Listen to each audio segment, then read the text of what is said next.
Our next guest back on the show, but this time, for the first time since 2009, he is once again a Toronto Maple Leaf. And, of course, Smashfest is coming up in our city. He is Dominic Moore.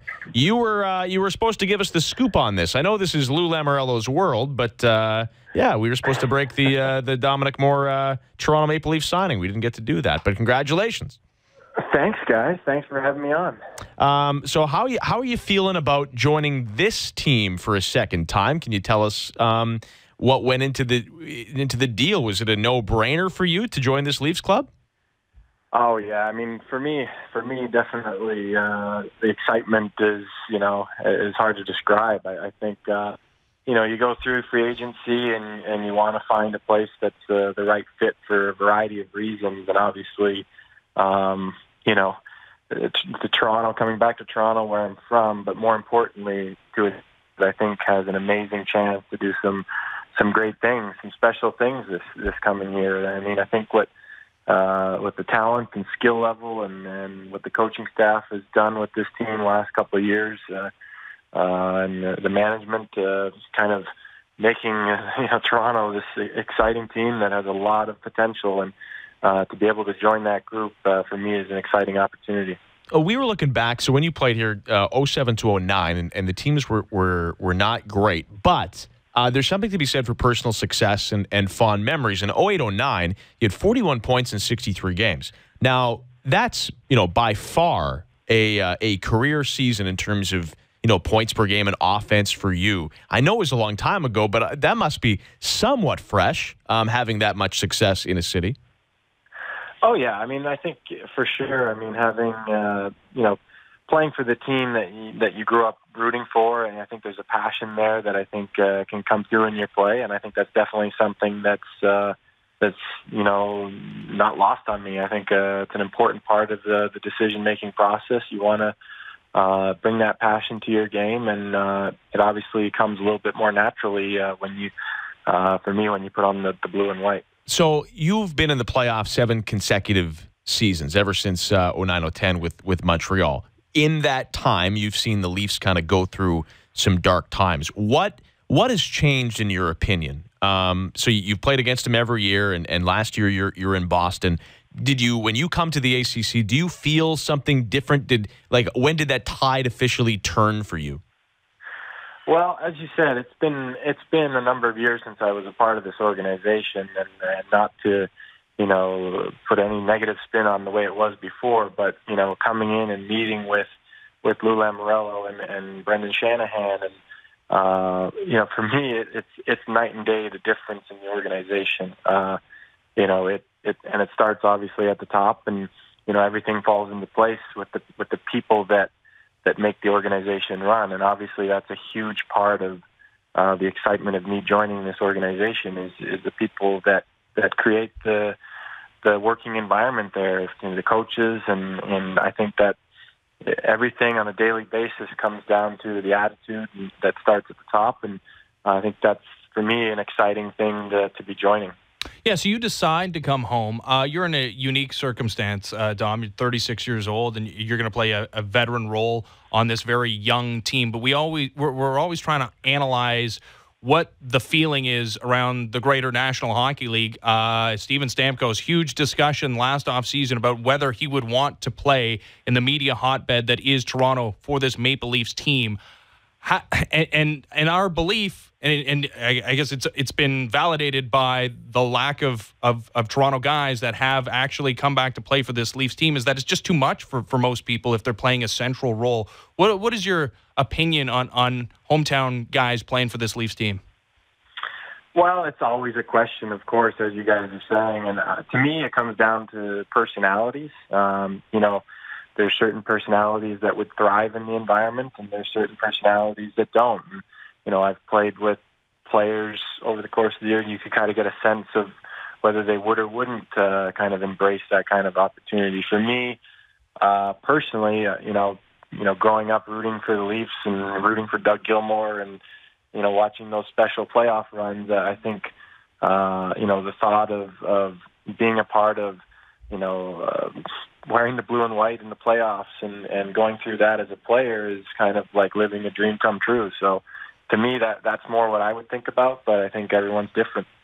Hey, you were a big signing. You signed on Canada Day, July 1st. Yeah, you're not a July 2nd kind of guy. July 2nd? No waiting.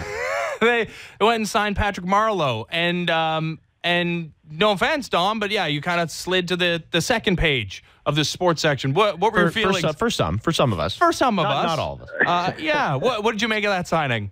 Well, I was extremely pumped when that news broke, and for me, I had briefly played with Patrick in San Jose, so and during that short time, got to know him pretty well. I spent a good amount of time with him. I felt like he was a guy that I could really connect with on that team, and I have a ton of respect for him. He's just the most humble and hardworking guy, and for all the accolades and accomplishments he's got, he's pretty impressive in terms of his diligence and humility that he carries every single day. So there's a guy that, number one, I think is an incredible asset to the team. And so, hearing that he's joining the team was just, you fist pump at that in terms of the help that it's going to provide to the team. And number two, just to have a guy that you can connect with and that is also something that was exciting. Now, we all know why you signed here. It's because the star power that you'll now be able to wield for Smashfest, which returns to our city Thursday, July 20th. Since 2012, you've raised over $500,000 with this table tennis tournament. It's great. It's at the Steam Whistle Brewery, smashfest.ca. Are we going to see a little more, and I know you're keeping it kind of more secret this year, are we going to see a little more Leafs content or some of the kids? Is Lou going to be swinging a paddle? What do you got planned? Give us. Yes, I need me some Lou. Yeah, he's got to be my doubles partner, please. Well, I guess another winner, Mr. Lamoriello. But no, I mean, obviously, if you go to the website and you go to smashfest.ca, I think you'll see. If you haven't, for those who don't know, first of all, I think we got to back up and explain a little bit of what it is, because we always assume people know, but it's just a fun night, whether you're a ping pong aficionado or not. It's all about the charities and the great, amazing people on the Smashfest team, the NHLPA staff that work with me and putting this together. We're really proud of the event. And in terms of who's coming this year, we got some great names. So I think you just gotta check out our Twitter feed, check out our social media, and get involved. Okay, so you were going to do a slower rollout this year. So who have you announced yet? Anybody? Yeah, we've announced plenty of people. I think. I just have to check my feed right now to see who we have and who we haven't. I just don't want to make a mistake. Okay, I'm looking. We decided this year to do it kind of on a rolling basis because kind of drum up some excitement. But what do you got in front of you? Well, I got Derek Brassard is coming this year. There's a lot of pictures of you, which is also good. But that's bad for business. Yeah. There's Derek Brassard, Ryan Dzingel. You seem to have the Ottawa Senators down pat. Well, yeah, we've got a great contingent from the Sens. Obviously, Alex Burrows is a great supporter of the event, multiple years, and one of the ringer ping pong guys. I think he galvanized getting Brass back involved, although Brass is a friend and teammate as well. Matthew Tkachuk, who had a great season last year in Calgary, he's going to be there. Boone Jenner, Sam Bennett, I'm just scrolling through. Adam Henrique is going to be there. Excited about Adam Henrique. Oh, Sportsnet's Carolyn Cameron. How about that? Of course. Yeah. Michael Latta. Yeah. Skinner's back in action. He was envying. Did you guys see that the training video of mine that was out there? I'm not sure if that's on there somewhere too.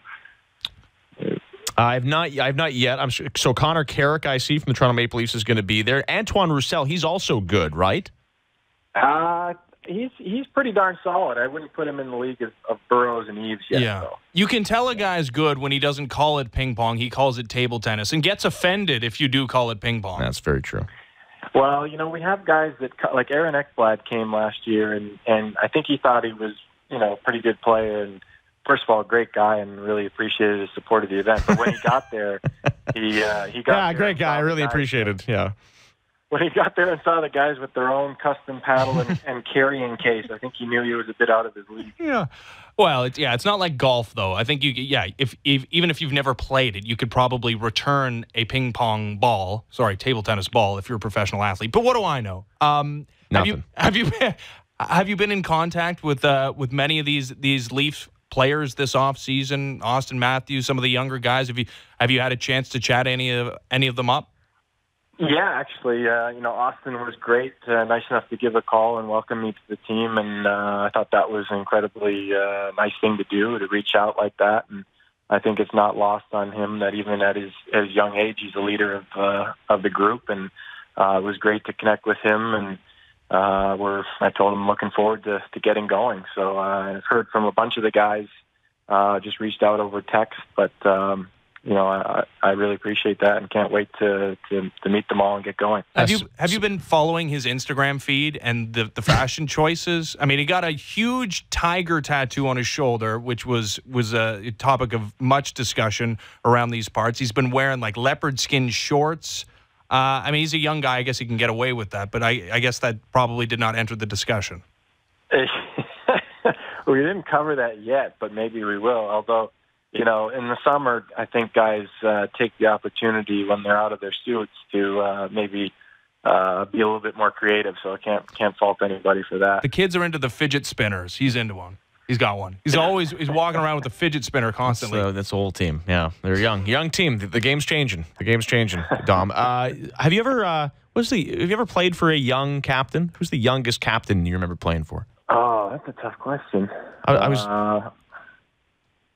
looking. Off my head, I can't really think of it. Probably was maybe Stan. No, not really, because Stamkos didn't take over till later. After St. Louis retired. Yeah, so maybe you never have, and that's the question. Ryan McDonough in relative terms right. is younger. I think there is a bit of maturity that you need to grow into the role, and sometimes you need to kind of have the responsibility, even before you're ready for it. Yeah. There's that line of thinking, or there's the other way where you kind of mature, and then when the time comes, you take it on. But I don't know what's right, but either way, whether you have a letter on your jersey or not, and that goes for every player on the team, and regardless of your age, you got to lead in your own way and be yourself. And I was, that leads into Austin Matthews. It's interesting that he takes it upon himself to give you a call and welcome you to the team. But, I mean, it would be unprecedented, here in Toronto, really, a 19-year-old captain, right? Yeah, for sure. But, like I said, we've got leadership probably, from, I haven't met all the guys yet, but it's a great group, a great character group. I think it shows by the way the team plays night in, night out. And so everyone will bring that leadership in one shape or form.